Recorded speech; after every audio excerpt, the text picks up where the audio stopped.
안녕하세요. 예, IM원입니다. 최근 대표적인 디파이 플랫폼 중에 하나죠. 네, 그 커브 파이낸스에서 대규모 해킹이 발생했는데요.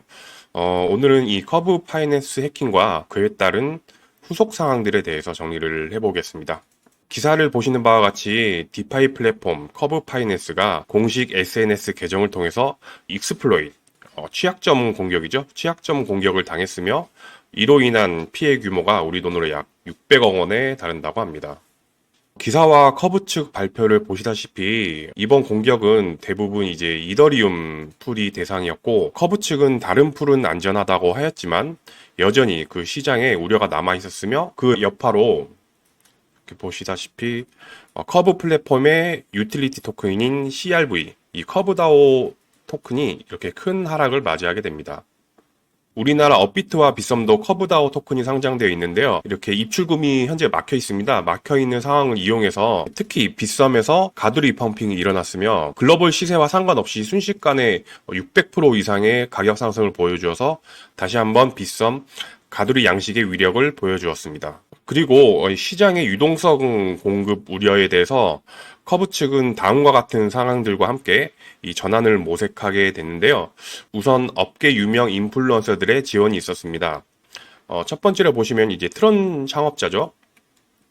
저스틴 선은 이제 커브는 블록체인 산업의 필수적인 디파이 인프라다, 힘을 보태자, 이렇게 트윗을 했고요. 기억하시는 분들이 계실지 모르겠지만은 한때 유명했죠. 이 비트코인 캐시를 만든 우재한이 이렇게 2년 만에 나타나서 자기는 이제 커브 다오 토큰을 저점 매수했다며 이 커브 파이낸스의 가치 홍보에 협력을 했습니다. 또한 이 해당 공격을 탈취한 해커의 일부 반환과 화이트 해커의 방어 등으로 우려했던 상황이 이제 점점 잡혀가는 듯이 보였습니다. 이번 커브 해킹 이슈를 바라보는 시각이 상당히 엇갈려 있는데요. 우선 이번 사태는 오히려 디파이의 투명성 덕분에 모든 행동을 모니터링하여 이렇게 큰 사태로 번지는 것을 막을 수 있었다는 반응도 있었고요.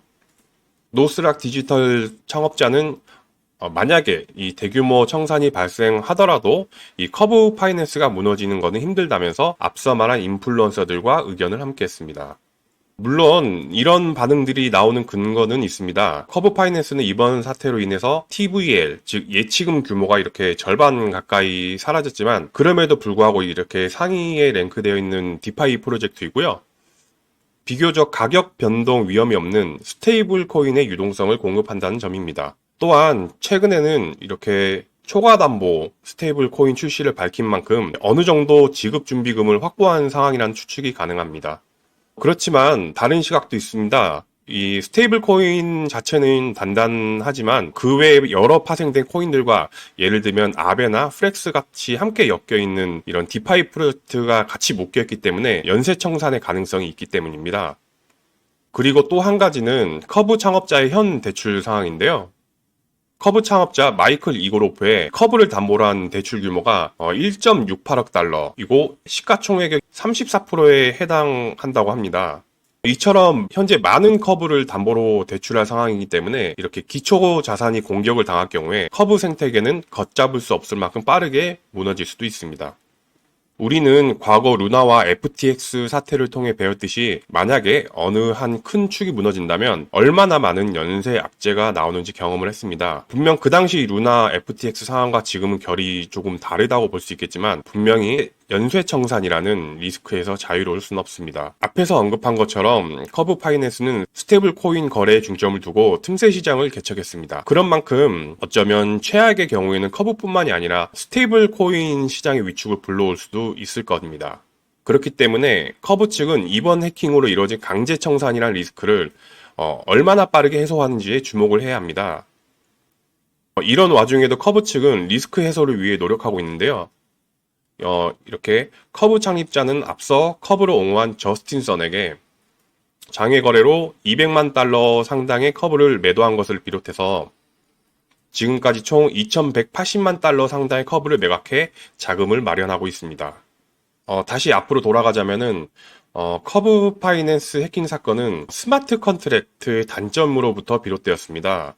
스마트 컨트랙트는 누구나 위조하거나 변조할 수 없다는 장점이 있지만은 동시에 변경이 불가능하다는 단점이 있기 때문이죠. 그래서 저희는 사실 디파이를 그렇게 좋은 시선으로 보고 있지는 않습니다. 물론 이번 커브 해킹이 조금 결이 다르지만 루나 사태에서 이어진 앵커 프로토콜의 몰락과 같은 연쇄청산이라는 경험으로 비추어 봤을 때 누군가가 만약에 고배율, 고이율을 주는 디파이 프로젝트를 추천을 한다면 다시 한번 의심하고 조심스럽게 접근할 필요가 있다는 말씀을 드리며 오늘 영상을 마치겠습니다. 이상 IM원이었습니다. 시청해주셔서 감사합니다.